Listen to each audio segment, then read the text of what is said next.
جب دو مسلمان، دو بھائی، دو پڑوسی، دو محلے دار یا دو دکاندار یا دو طالب علم یا دو اساتذہ یا دو اسلامی بہنیں یا دو اسٹوڈنٹس یا دو گاڑی ڈرائیور یا کنڈکٹر یا دو جماعتیں یا دو پارٹیاں جب آپس میں لڑ پڑیں تو ہمیں کیا کرنا چاہیے؟ قرآن اور حدیث اس معاملے میں ہماری کیا رہنمائی کرتا ہے؟ آئیے سماعت کیجیے۔ قرآن مجید برہان رشید کا 26واں پارہ سورہ الحجرات ہے۔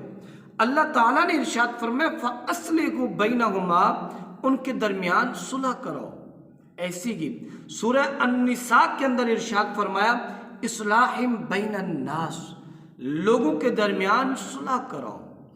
ایسی ہی اللہ تعالیٰ نے سورہ الانفال کے اندر ارشاد فرمایا وَأَصْلِحُوا ذَاتَ بَيْنِكُمْ، آپس میں ایک دوسرے سے صلح کرو۔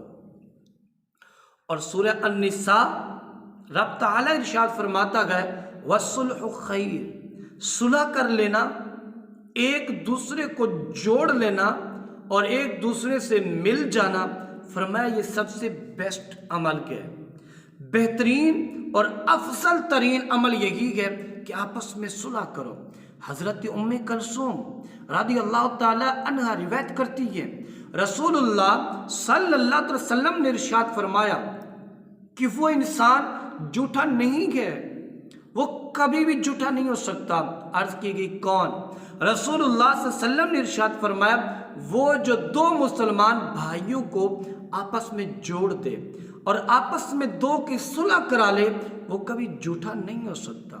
حضرت ابو الدرداء رضی اللہ تعالی عنہ روایت کرتی ہے صحابہ کرام کو رسول اللہ صلی اللہ علیہ وسلم نے ارشاد فرمایا اے میرے صحابہ، کیا میں تمہیں نفلی نماز سے، نفلی روزے اور نفلی صدقات سے بہتر عمل بتاؤں؟ صحابہ نے عرض کی بتائیے یا رسول اللہ صلی اللہ علیہ وسلم۔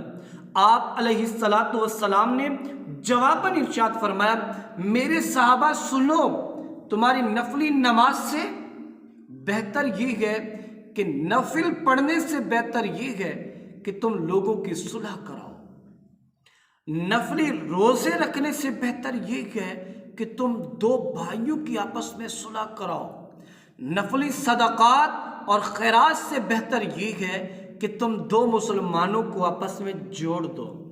میرے بھائیوں، ہم نفلی نمازیں بھی پڑھیں، صدقات و خیرات بھی کریں، روزے بھی روزے رکھیں اور لوگوں کو آپس میں لڑائیں نہیں، لوگوں کو آپس میں جھگڑا کرائیں نہیں، بلکہ ہونا چاہیے تھا نفل سے بہتر ہے کہ دو کو آپس میں ملاؤ، دو پڑوسی آپس میں لڑ پڑے گئے صلح کراؤ، دو محلے دار لڑ پڑے گئے صلح کراؤ۔ صحابہ کی محفل تھی، رسول اللہ صلی اللہ علیہ وسلم بھی تشریف فرما تھے، کوئی بات نہ ہوئی، آقا کے لبوں پہ مسکراہٹ آئی، جیسے ہی رسول اللہ صلی اللہ علیہ وسلم مسکرائے صحابہ نے عرض کی کہ یا رسول اللہ، حضرت عمر تھے، عرض کی کہ یا رسول اللہ کوئی بات بھی نہ ہوئی، ہم میں سے کسی نے کچھ کلام تک بھی نہ کیا اور آپ نے بھی ایسی کوئی بات نہیں فرمائی، پھر بھی لبوں پہ مسکراہٹ، وجہ تو بتائیے آپ کیوں مسکرا رہے ہیں؟ رسول اللہ صلی اللہ علیہ وسلم نے ارشاد فرمایا عمر پوچھ لیا ہے تو پھر سن، میں نے قیامت کا منظر اپنی آنکھوں سے دیکھا تو وہاں دو مسلمان تھے، دونوں دو زانوں گھٹنے زمین پہ رکھ کر سر جھکائے اللہ کے حضور پیش تھے۔ رب تعالیٰ نے ان کے ساتھ گفتگو کی، دوران گفتگو ان میں سے ایک بندہ بولتا ہے کہ یا اللہ، ساتھ والے نے میرے اوپر دنیا میں فلاں ظلم کیا تھا، مجھے انصاف چاہیے۔ اللہ اس مظلوم سے بات کرتا ہے اور فرماتا ہے دیکھ کے دعویٰ کرنے والے، اس کے پاس تو کوئی نیکیاں نہیں جو تجھے دے دے، آخر تو چاہتا کیا ہے؟ وہ بندہ جو دعویٰ کرتا تھا کہ میرے اوپر ظلم کیا گیا، مظلوم وہ عرض کرے گا کہ یا اللہ میرے پاس گناہ تو ہیں، وہ میرے گناہ اٹھا کر اس کے کھاتے میں ڈال دیجئے۔ اللہ تعالیٰ اس وقت اس بندے سے ارشاد فرمائے گا جو سر جھکائے باتیں کر رہا تھا، اللہ فرمائے گا اپنا سر تو اٹھا، سر اٹھائے گا۔ رب تعالیٰ پوچھے گا سامنے مکان نظر آیا، محل نظر آیا؟ بندہ عرض کرے گا یا اللہ محل دیکھ رہا ہوں جو موتیوں سے آراستہ ہے، جو جواہرات سے مزین ہے، بڑا خوبصورت محل ہے، اور وہاں جو نہریں بھی بہہ رہی ہیں۔ یا اللہ یہ کسی نبی کا ہے؟ یا اللہ یہ کسی صدیق شہداء میں سے کسی کا ہے؟ اللہ تعالیٰ ارشاد فرمائے گا نبیوں کا مکان اس سے تو الگ ہے، صدیقین شہداء کا مکان تو اس سے الگ ہے۔ یہ مکان میں نے اس بندے کو دینا ہے جو بندہ اس کی قیمت دے گا۔ وہ مظلوم رب تعالیٰ کی بارگاہ میں عرض کرے گا مولا اس کی قیمت تو کوئی نہیں ادا کر سکے گا۔ اللہ تعالیٰ ارشاد فرمائے گا اس کی قیمت تو بھی ادا کر سکتا ہے۔ وہ بندہ عرض کرے گا کہ یا اللہ مکان بڑا حسین ہے، میرے پاس تو کچھ نہیں، میں قیمت کیا دوں گا، میں کیسے اس کی قیمت ادا کروں گا؟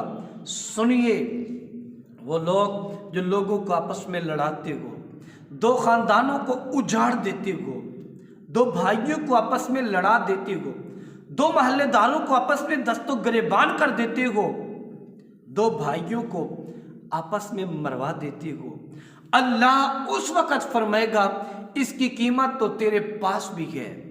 بندہ عرض کرے گا مولا میرے پاس اس کی قیمت کیا ہے؟ اللہ ارشاد فرمائے گا اس کی قیمت یہ ہے کہ تو اپنے مسلمان اس بھائی سے صلح کر لے۔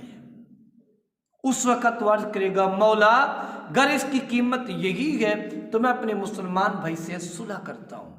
رب تعالیٰ ارشاد فرمائے گا صلح ہے تو پھر اٹھ، اس کا ہاتھ پکڑ اور دونوں اس جنت کے اندر چلے جائیں۔